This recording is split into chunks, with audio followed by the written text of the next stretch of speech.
फर्ज कीजिए हिमालय की ऊंची पहाड़ियों पर एक झील है। ऊपर से सब कुछ शांत नजर आ रहा है।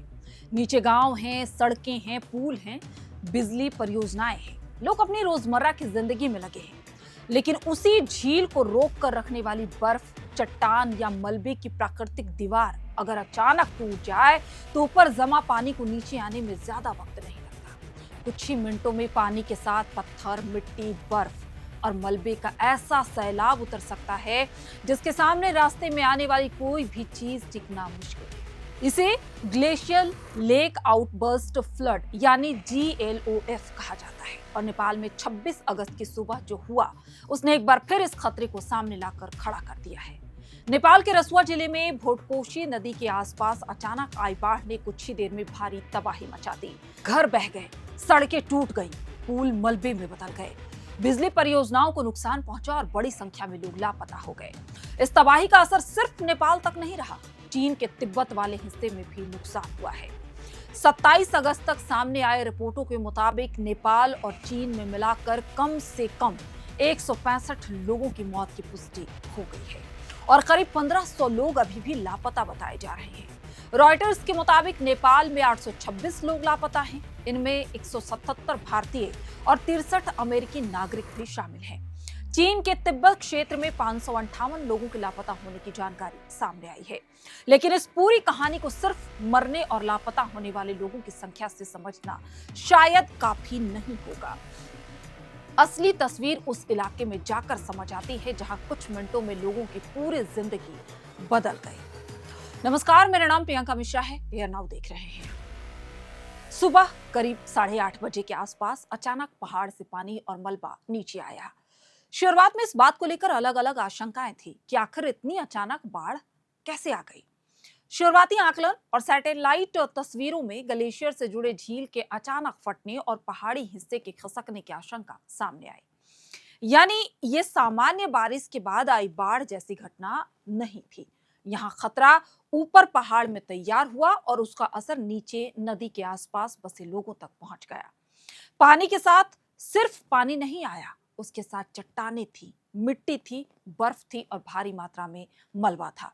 यही वजह है कि ऐसी बाढ़ का असर इतना विनाशकारी होता है। नेपाल के प्रभावित इलाकों में करीब 40 किलोमीटर सड़क और कम से कम 19 पुलों के बह जाने की खबर अब तक सामने आई है। और फिर आती है उन लोगों की कहानी जो इस सैलाब में बच तो गए, लेकिन उनके पास बचा क्या। बीबीसी की रिपोर्ट में प्रभावित लोगों और प्रत्यक्षदर्शियों के हवाले से बताया गया कि बाढ़ इतनी तेजी से आई कि कई लोगों को समझने तक का मौका नहीं मिला। किसी का घर चला गया, किसी का कारोबार, किसी का सामान और कई परिवारों के लोग अब भी लापता हैं। लोग अपनों की तलाश में हैं। आपदा की खबरों में अक्सर हमारा ध्यान मौत के आंकड़ों पर टिक जाता है, लेकिन किसी परिवार के लिए तबाही सिर्फ उस वक्त नहीं होती जब कोई सदस्य मारा जाता है। किसी के घर का चले जाना भी एक आपदा है, सड़क कट जाना भी आपदा है, पुल बह जाना भी आपदा है और किसी अपने के मलबे में या किसी अज्ञात जगह पर लापता हो जाने के बाद उसका इंतजार करना शायद सबसे बड़ी त्रासदी है। ये इंतजार कि वो लौटेगा। इसीलिए इस वक्त नेपाल में राहत और बचाव अभियान सिर्फ शवों की तलाश तक सीमित नहीं है। कोशिश उन लोगों तक पहुंचने की भी है जो जिंदा हैं, लेकिन ऐसे इलाकों में फंसे हैं जहां पहुंचना आसान नहीं है। नेपाली सेना, पुलिस और दूसरी एजेंसियां हेलीकॉप्टर, ड्रोन और दूसरे संसाधनों के जरिए खोज और बचाव अभियान चला रही हैं। प्रधानमंत्री बालन शाह के मुताबिक गुरुवार सुबह से हेलीकॉप्टर रेस्क्यू उड़ानें शुरू कर दी गई हैं। सिर्फ रसुआ के तिमोरो इलाके में नेपाली सेना ने 116 लोगों को अब तक सुरक्षित निकाल लिया है, जिनमें 21 भारतीय नागरिक शामिल हैं। लेकिन इसी बीच इस आपदा की कहानी में चीन की भूमिका भी महत्वपूर्ण हो जाती है, क्योंकि जिस इलाके में तबाही हुई है वो नेपाल और चीन सीमा के बेहद करीब है। बाढ़ का असर नेपाल के रसुआ के साथ चीन के तिब्बत वाले ग्रियोंग इलाके में भी हुआ है। यानी चीन सिर्फ पड़ोसी देश नहीं है, वो खुद भी इस आपदा से प्रभावित है। चीन की तरफ से भी लोग लापता हैं, सड़कें और सीमा से जुड़ा इंफ्रास्ट्रक्चर प्रभावित हुआ है। इसलिए चीन के लिए केवल नेपाल की मदद करने का मामला नहीं है, उसे अपने इलाके में भी रेस्क्यू करना है और अपने सीमावर्ती क्षेत्र को पूरी तरीके से सुरक्षित करना है। रिपोर्टों के मुताबिक चीन ने 1500 से ज्यादा बचाव कर्मियों और दूसरे कर्मचारियों को जुटाया है। चीन की तरफ 3 मौतों की पुष्टि हुई है और 558 लोग लापता बताए जा रहे हैं। इसके अलावा ये इलाका चीन और नेपाल के बीच व्यापार और आवाजाही के लिहाज से भी महत्वपूर्ण है। रसुआगढ़ी और केरूंग के बीच का रास्ता दोनों देशों के बीच अहम संपर्क है। जब सड़क और सीमा से जुड़ा इंफ्रास्ट्रक्चर तबाह होता है तो उसका असर स्थानीय आबादी से आगे जाकर दोनों देशों के बीच संपर्क पर पड़ता है। और यहीं से नेपाल के सामने एक और चुनौती आती है। इतनी बड़ी आपदा से अकेले निपटना आसान नहीं है। पहाड़ों में सड़कें टूटी हुई हैं, कई इलाकों का जमीनी संपर्क खत्म हो गया है, कुछ जगहों पर हेलीकॉप्टर के अलावा पहुंचने का कोई दूसरा रास्ता नहीं बचा। ऐसे में पड़ोसी देशों के संसाधन महत्वपूर्ण हो जाते हैं। भारत भी इस पूरे ऑपरेशन में अहम है। लापता लोगों में भारतीय नागरिकों की संख्या काफी ज्यादा है। प्रधानमंत्री नरेंद्र मोदी ने नेपाल के प्रधानमंत्री बालन शाह से फोन पे बातचीत की है और हर संभव मानवीय और राहत सहायता देने की बात भी कही गई है। भारत की तरफ से राहत सामग्री और जरूरी दवाओं की भी मदद पहुंचाई जा रही है। लेकिन नेपाल की इस त्रासदी को समझने के लिए सिर्फ रेस्क्यू ऑपरेशन देखना काफी नहीं है। असली सवाल यह है कि आखिर हिमालय में ऐसे खतरे बढ़ क्यों रहे हैं। इसके लिए हमें ग्लेशियर झीलों की तरफ लौटना होगा। ग्लेशियर जब पिघलते हैं तो उनका पानी नीचे की तरफ जाता है। कई बार बर्फ, चट्टान और मलबे से बना प्राकृतिक बांध उस पानी को रोक लेता है।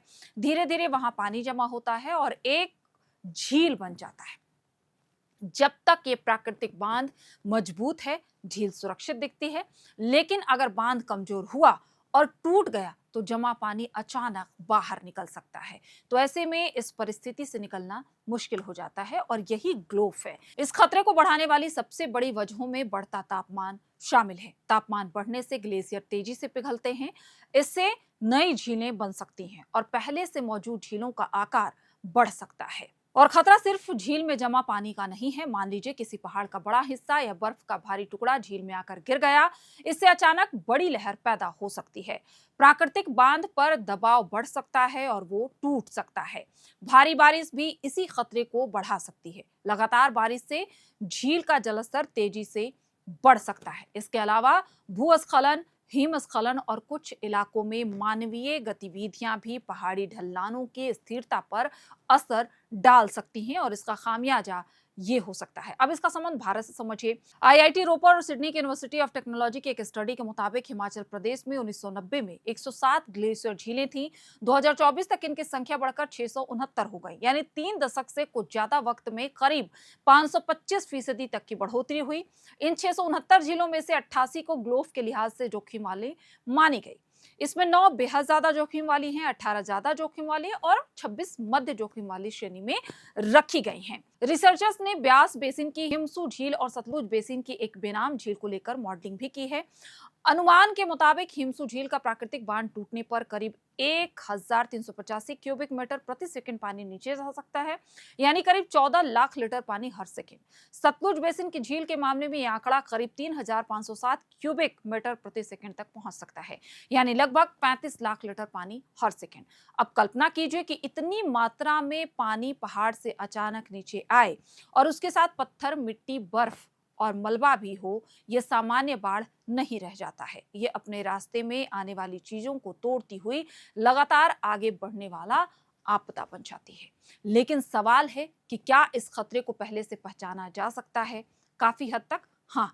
सैटेलाइट तस्वीरों से ग्लेशियर झीलों की लगातार मॉनिटरिंग की जा सकती है। देखा जा सकता है कि किस झील का आकार तेजी से बढ़ रहा है या नहीं, उसके आसपास का ग्लेशियर कितनी तेजी से बदल रहा है और उसे रोकने वाली प्राकृतिक दीवार में कोई बदलाव हो रहा है या नहीं हो रहा है। इसके बाद जमीन पर जाकर सर्वे किया जा सकता है। ज्यादा जोखिम वाली झीलों में सेंसर, रडार और दूसरे उपकरण लगाए जा सकते हैं। पानी का स्तर बढ़ने या प्राकृतिक बांध में बदलाव की जानकारी मिलने पर नीचे बसे इलाकों को समय रहते चेतावनी दी जा सकती है। कुछ मामलों में झील से पानी को नियंत्रित तरीके से बाहर निकालने की कोशिशें भी की जाती हैं ताकि अचानक झील फटने का खतरा कम किया जा सके। लेकिन खतरे का जवाब सिर्फ ग्लेशियर झीलों की निगरानी नहीं है। सवाल ये भी है कि हिमालय में हम क्या बना रहे हैं और कहां बना रहे हैं। सड़कें, सुरंगें, बांध, हाइड्रो पावर प्रोजेक्ट और खनन जैसी गतिविधियों के बीच पहाड़ की प्राकृतिक स्थिरता को नजरअंदाज नहीं किया जा सकता। हिमालय कोई सामान्य भूभाग नहीं है,